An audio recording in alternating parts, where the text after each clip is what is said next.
Hey everyone, I wanted to give you another quick tip on installing your Christmas lights, and that's to get one of these. This is a portable GFCI outlet.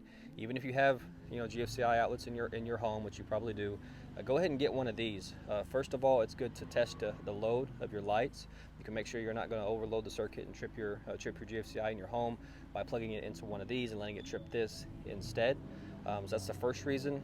The second reason is if we get any moisture, this happens all the time. If we get a lot of moisture, a lot of rain, or any kind of moisture, it can make its way down into the lights, and it can create a short, and it will trip your GFCI outlets.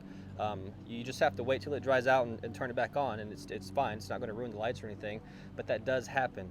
And if you have your lights plugged into one of these, it's only going to trip this and not your home circuit, and therefore anything you have plugged in your home it's not going to lose power. They'll still have power. Whereas if you have it straight into your home outlet and it trips that GFCI plug, you're going to lose power to anything you have plugged in those outlets. So just a good tip for you. They're cheap, 10-15 bucks. It's a good idea to go ahead and get one and plug your lights into one of these. So hope that helps. If you have any questions about that, feel free to let us know. Thanks.